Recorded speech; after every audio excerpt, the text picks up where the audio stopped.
Welcome once again here on the Regional Radio Sports Network. My name is Paul Condry, president and founder of Regional Radio Sports. Glad you could join us here inside the Student Activity Center. My name is Paul Condry, and here is Scott Cooper. We welcome you to the Scott Cooper Show. First show for 2026. Coop, you ready to roll? Absolutely. Looking forward to it. What's been good for you over the holidays? Rest. Lots of rest. You know, it was nice to spend some time with the family. We had 8 good nights of Hanukkah, and then brought the girls back for Christmas, so they're making out like bandits, playing with toys all over the place, and I got to take a nap, so it was wonderful. Did you get a chance to watch any football? That's all I do, man. That's unfortunately the Buckeyes didn't fare as well as I would have liked, but yeah. But how about those Indiana Hoosiers? The good one for the company football team. That is a tremendous situation. In the landscape of education-based athletics, have you seen anything that's been more spectacular or more dramatic than what we've seen this year with the Indiana football team? Well, I'm incredibly biased, so I would start with the 2016 Cleveland Cavaliers because that was the first Cleveland sports championship in my lifetime, okay. And after being so close so many times. But it's a fun story, it really is, and see a place that I'm not mistaken is still the losingest football program in the history of college football to be where they're at. That's really something, but it just shows you how much the landscape has changed now with things like NIL and how much it's leveled the playing field for so many people, and it's good for the brand too. It's been really, really good for the brand. If you look at the Indiana University alumni base, one of the largest alumni bases in the world, boy, they have shown out in droves, and they have really supported the IU athletics. Yeah, and the largest alumni base in the world, and one of our own, Tenleigh Phelps, is about to join it here pretty soon. So, it's been neat to see just the support, and you don't necessarily expect that for Indiana football too, but to see how people showed up to, the semifinals there and even the quarterfinal game. Okay, so we're going to be talking some buckets today. First of all, before we talk with the gals here today, we've got Sid and Tenleigh here to talk some women's basketball, and they're off to a sensational start. But we would be remiss if we didn't talk about, as we're taping this program, your men's basketball team is on a major roll. I know that you mentioned this earlier on when you and I discussed things during our preseason stuff, as well as some early appearances on our coaches show, that you just weren't sure where you were going to be. There was going to be a work in progress early on in the season.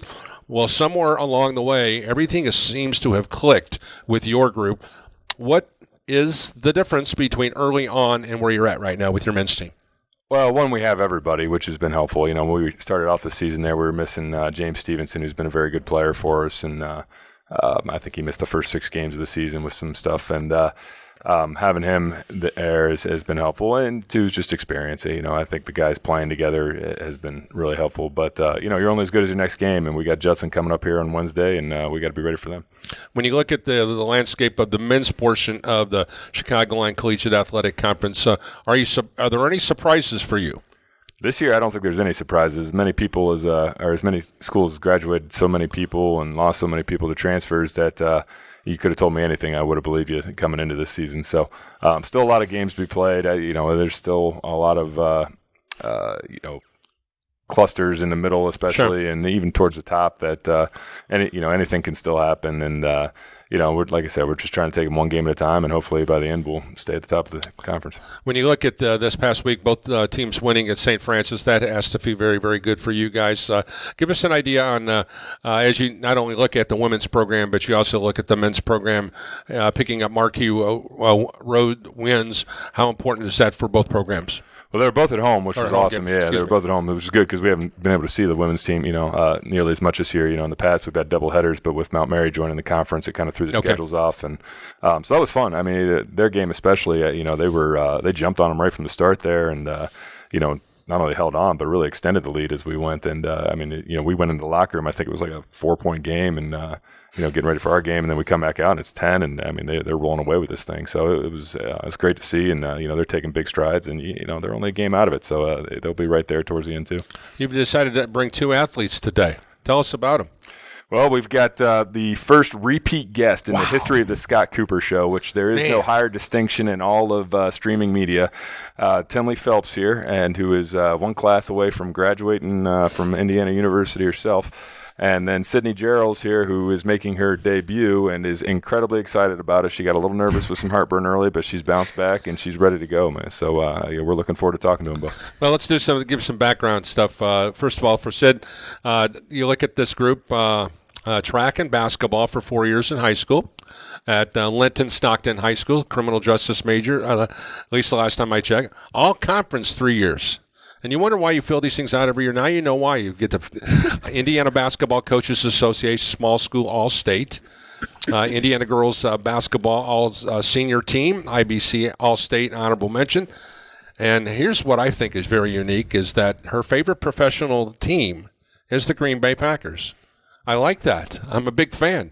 All right, now we could talk about Tenleigh. We've gone through Tenleigh's bio. As a matter of fact, her bio is probably longer than mine and yours combined. I'm thinking at this stage. Mine doesn't take much to get longer than so. Okay, so but other interests I find interesting with Ten is that she's an avid fisherman, right? Yep. Any particular? Is it fly fishing? Is it lake fishing, river fishing, ocean fishing? Just lake fishing. Okay, with my grandpa. All right. Well, let's talk about being a part of the All-Star team, and of course she's an all-league performer here more times than even Tanner Camp could dream of over there. So that's the two gals we're talking to today. All right, take it away, Coach. So, ladies, you get to be questioned by yours truly here, and just. I want to start. I'm going to start with you because she's already been on the show. But tell us a little bit about, you're from Southern Indiana. Mm-hmm. There are more than a few IU schools between here and there. Mm-hmm. What made your decision to come to IUSB? I think it made an easier decision to come here because I was having a teammate from my high school come, a.k.a. Brady. Okay. So I think that made it more of a comfortable decision for me. Okay. Now, I've heard a lot of stories from Brady about where you guys come from. Mm-hmm. And without getting into all the details and things like this, you're not in the athletic training room as much as she is. So this is where I hear some of these things. There's a story about, and forgive me if I get the details wrong here, in your hometown, that there's a big event that involves tossing kegs. Can you explain that without, understanding that this is a family show? I honestly have no idea what she's talking about. Okay, so she could just be making that up. All right, because sometimes you never know. All right, so you got here, you meet somebody like Tenleigh. Okay, Tenleigh comes in and she meets, a group that was pretty well established. But you're coming in with kind of a younger group here. Mm-hmm. That you guys are playing a ton of sophomores right now. And are you the only senior? Am I forgetting somebody? Mm-hmm. Yeah, only one senior. Okay, so the dynamics are a little bit different coming in. What was your first impression coming into IUSB of the women's basketball program on and off the floor? I thought they were very welcoming, but also very weird. Explain. I was coming in with Amaya, Sully, and Jazz, so that's the weird part of it. Okay. You just never know what they were gonna say or what they're gonna ask you. So. There's not a whole lot of filters there. That's why Jazz was one of my favorite all-time IUSB Titans. So, Jazz, if you're watching, I mean that. So, Tenleigh, you come kind of from the other stand. All right, you come in, you've got a veteran group that's been together for 5 years, I think, at that point because of COVID and everything else. And now all of a sudden you're the vet, and we're bringing in people like Sydney. What was your impression of all these youngins coming in? I remember having a few conversations where Coach would ask me something similar, and I would just think even though they're young, they still have so much potential and so much talent that I wasn't too worried about us being a younger group. For me, that was just more of a, I get to step up and I get to lead and I get to, it was a different experience from what I came into. So a little different than get to versus have to. You were excited about that opportunity, even though you have got people like Sydney on the team here that, a little wet around the ears coming in. Well, that's good. That's good. How about off the floor? The dynamic obviously has to change when you go from a group that's been together for that long to a group that's coming together. And even though you've got people who are high school teammates that knew each other a little bit, and I think a lot of you were AAU involved with each other in some way, shape, or form. Is that right? Okay. What was that like for you coming in and having to bring a group together?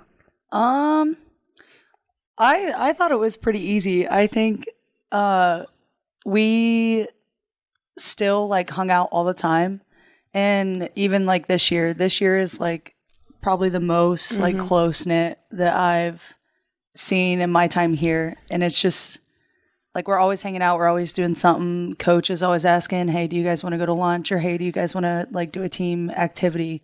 So I don't think much changed like in the off court, like closeness of it all. So I've had several of you, in particular, Porter and Ashley, have babysat for my girls in the past. And when they come over, we give them the internet password, and you guys say, hey, if you guys want to watch whatever you want on TV, have at it, especially once the girls are in bed. So Janelle and I go out, we'll come back late, and they'll be sitting there and on our couches or whatever watching TV. And the go-to show every time we walk in now maybe they're just changing the channel quickly when they hear the garage door open, but every single time has been SpongeBob SquarePants. That checks out. Does that sound like, is this a thing that I'm missing out on? Like I took my girls to the movie recently and saw, actually, I don't know how many people about you guys' age, but there was a decent crowd of college-age kids in the SpongeBob SquarePants movie. So is this like, what am I missing here? That SpongeBob is awesome. I think it's good. I love SpongeBob. Okay. And, like we interviewed the women's soccer players there earlier in the year. They're really into, was the show on Netflix? The Summer I Turned Pretty, I believe, and some other dramas like that. Now, as I go through the list that you all gave me last night, we tend to be a little bit more eclectic here, but we definitely defer more towards the children's programming. So a lot of them are from up this part of the state. A lot of you guys are from like southern part of the state. What goes on in southern Indiana that we have that kind of media going on? All right, we'll leave that to me. All right, both of you guys are criminal justice majors. All right, tell me about what you both want to do. I'm going to start with you, Tenleigh, since you're getting ready to move on to bigger and better things here. I know, that's scary. My lifelong dream has been to start out as a police officer and then work my way to be a homicide detective. Okay. And you have told me about this before, so I'm not asking this unprompted. Tell people why you want to be a homicide detective. I remember when I was like 8 years old, I would be, which really shouldn't have been allowed, but I would be like in the living room watching like true crime stuff, and I always loved it. I loved like listening to whenever like they would show the detectives like interviewing or like just talking about the case that the show was over, and I was like, ooh, like I really want to do that. So what I'm hearing is when you were 8 years old, you were watching semi-adult television. And now that you're about to be an adult, you're watching SpongeBob SquarePants. Oh, I've always watched SpongeBob. Okay, that's good to know. All right. Sydney, how about you? You wanted to go into criminal justice, and that we have had quite a few criminal justice majors within our athletic department, but this is the first time I think we've had multiple on a women's team since I've been here. We've had a decent number on all of our teams, but multiple on one women's team. What is it that you want to do with this? Oh, I actually also wanted to be a homicide detective, but I just switched my major to health sciences. Oh, okay. And I just minored in criminal justice. And so the goal is still that way. So you thought, hey, you know what? Let's go and take anatomy and physiology rather than criminal justice classes. I don't know what's gotten into me. I just want to go in that field, I guess. Okay, and there's nothing wrong with that. All right, I did not know that. Okay, well, see, you learn something new every day. When looking forward to this season here, you guys are on sitting, I think, a game out of first, if I'm not mistaken, right now, after kind of a slow start. What's the attitude been like in the locker room while you guys were going through that slow start? I think it was more so focused on like every year you are like trying to find your identity as a team, and this year it was focused on like there's got to be a turning point, and the turning point starts with you guys. It starts on the floor. It starts like this is being like coach saying like this is like it's up to you guys to want it. It's up to you guys to listen to all the things that the coaches give you and actually put it into actions. And so we did that for a little bit. And then, like before the St. Francis game, all of us were kind of just like, there's got to be a point in time, and like what better time to do it than right now. I know all of us wanted that win really bad. And so I feel like that was kind of our turning point of like, okay, we're young, we're whatever, but that doesn't matter anymore. Like, if we want to win, this is what we got to do. And so. Yeah. I got a question for you, Tenleigh. Similar to, and I may have asked you this before, very few athletes command another team's mark, or in this case, the game plan is around to stop Tenleigh Phelps. Or they're going to let Tenleigh do whatever Tenleigh wants, and they're going to stop the rest of the group. I think there's different mindsets depending upon the situation. But each and every game that you go on and play, and very few athletes get a chance to be in this position because they find themselves in a role player. But you, over the course of the last 3 years, you've commanded everybody's best effort to defeat your team. That could be mentally and emotionally draining, knowing, and because sometimes you'll put that pressure on yourself, say, listen, I need 20 and 10. I need to be a double-double person, or I need to be able to be this person for my team. So I would like for you to talk about the mental preparation that goes into being a part of being the best player on the team for the last 2 or 3 years. And I know, Coop, you've had guys on this. I remember you've had some teams in the past where you've had some tremendously talented players, but I don't know if there's been a player at IU South Bend that's commanded everybody's opponent over a course of a 3-year span to be able to say, well, you got to be able to figure somehow, some way to stop Tenleigh Phelps. So what say you? I mean, yeah, there is always like a thought, or not always, but there's like a few games where I know like I've been face guarded in the past by a specific team, and I think to myself, like, what can I do if this happens? And so like the first thing like someone might do is like, oh, like I'm getting face guarded, what do I do? Like whatever. But for me, it's like there are other ways that I contribute to the team other than scoring.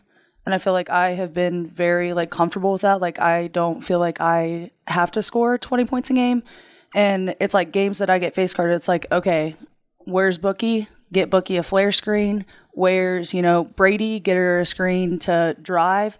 So I think like me mentally, I just think about other ways that I can contribute. And like Saturday, that was nonstop move. Like don't sit still. The second you sit still, like that's when you're complacent and like just being fine with the face guard. But I think it's about just finding other ways to contribute and understanding like I bring more than scoring to the table.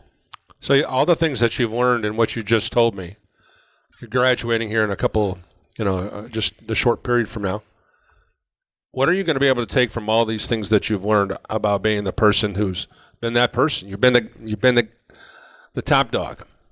And so how are you going to take some of those experiences and as you go into the workplace and use some of those experiences to be just as successful into the workplace?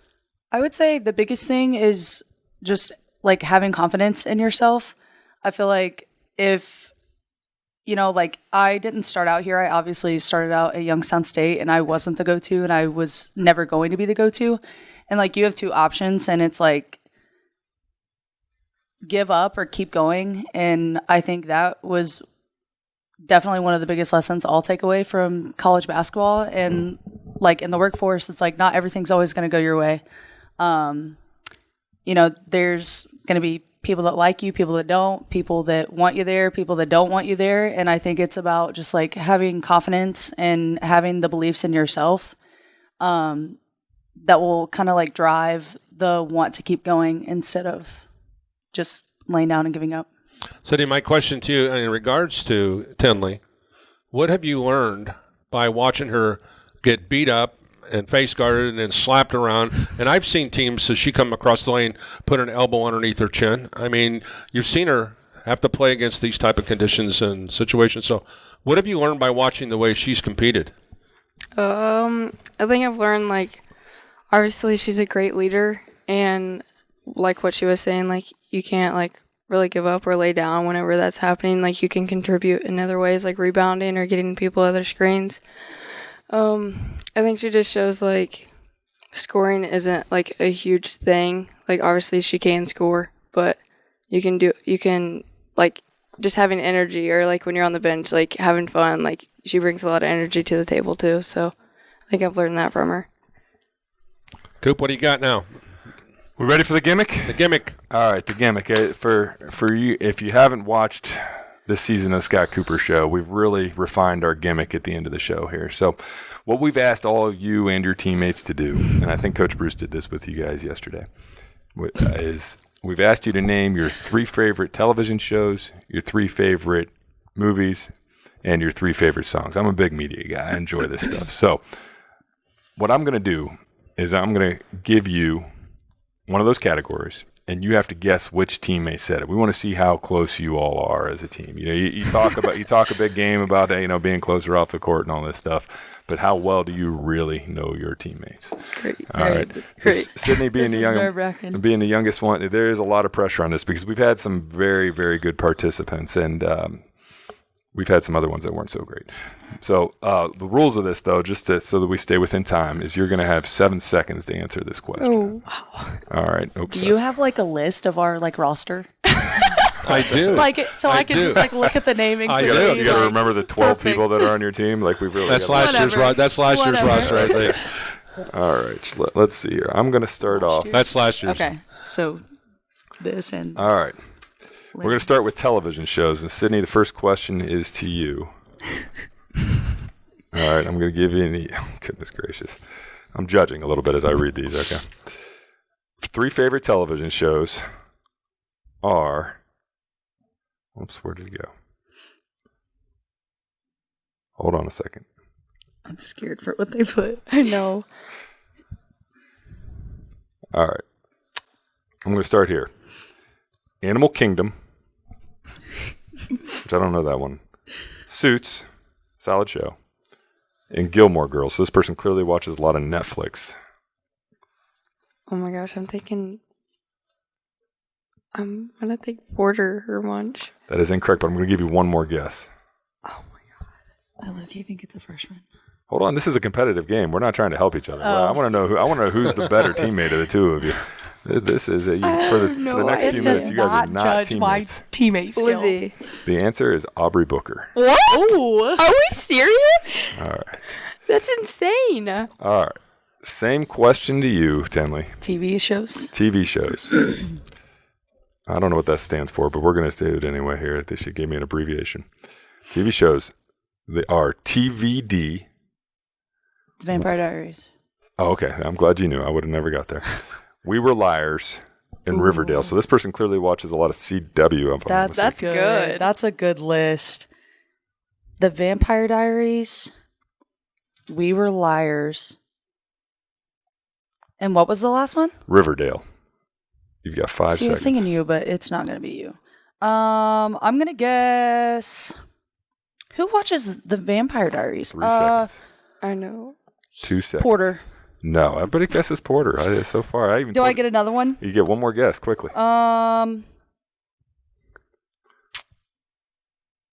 Ava Grant. No, it was Olivia. What, bro? All right. All right. Second round. We're 0 for 2 here. I'm a little worried about the chemistry here on the women's basketball team. Clearly, they never watched television together. All right. This question is for Tenleigh. Ooh. All right. We're going to let you start off round 2 after failing miserably here in round 1. Whatever. Favorite movies. Okay. Number 1 is Open Season. Okay. Number 2 is I Am Legend. This is a heck of a list. And number 3 is Regretting You, which was a very popular pick among the women's basketball team. Outside. That's Sid. That is absolutely Sydney Jerrells. Okay. I was about to say, don't play with me. I know this is Sid. She got that quick. All right. But, in fairness, Sydney does not have a poker face when I started asking that question. Open Season is so obvious. Is it? Okay. Open Season is Sid. I'm not familiar with that one. All right. Same question to you. Sydney, whose favorite 3 movies are Christmas Vacation, RV, this is a great list, and Happy Gilmore? Newfound respect for this player. Wow. Sounds like Tanner Camp. I'm going to go with 3 seconds. Kinsey. Very good. Okay. Well, they completely redeemed themselves after an awful first round. All right. That does sound like a Kinsey Folks list. For the last one, for the last round, Sid, we're going to start with you. Yep. 3 favorite songs. Now, I had actually, when I got this list last night, I had to look up who these people were. So you'll forgive me for not knowing everybody on here, but it was a pretty eclectic list. All right. They are Plead by Ashley Kutcher, Sidewalks by Story of the Year, and Big Girls Don't Cry by Fergie. I have met Fergie. I just want to point this out, that in 2003, the Black Eyed Peas did a concert at Alfred University. I worked at Alfred University at the time, and they needed people to do security. And I walked Fergie from the stage to her trailer, had a nice conversation with her. That's crazy. So we're basically kin. That's definitely Tenleigh. Okay, all right. I did not do a very good job of setting that up there, did I? All right. Love Big Girls Don't Cry. That's all right. Last one for all the marbles there. Okay, you guys are doing much better than I gave you credit for here. Where was the one here? All right. Songs. Congratulations by Mac Miller. Love by Keisha Cole. And A Life Where We Work by Fatland Calvary and Caitlin Butts, which is all a mouthful.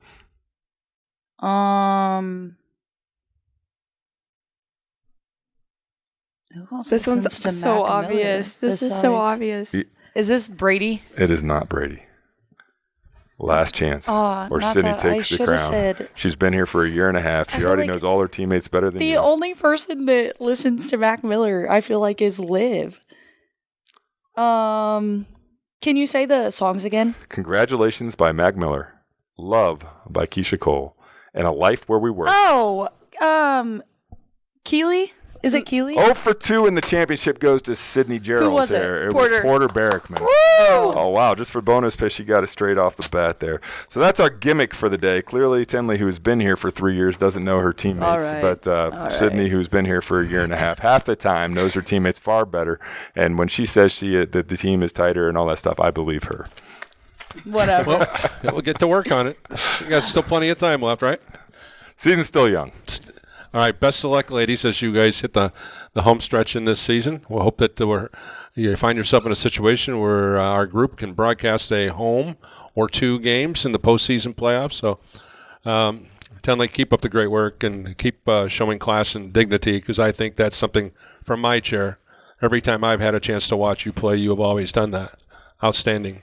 Thank you. I can't say that about every athlete that I've covered. Apparently, you didn't see the paper she just threw at you, but that's fine. That's okay. I was good. like more so aiming at you. But it's all good. I'm a small missed. target, obviously. All right, that's good.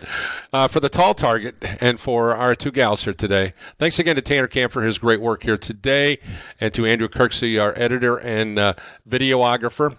I'm Paul Carney. Thanks for joining us here for the Scott Cooper Show. We'll see you next time on the Regional Radio Sports Network.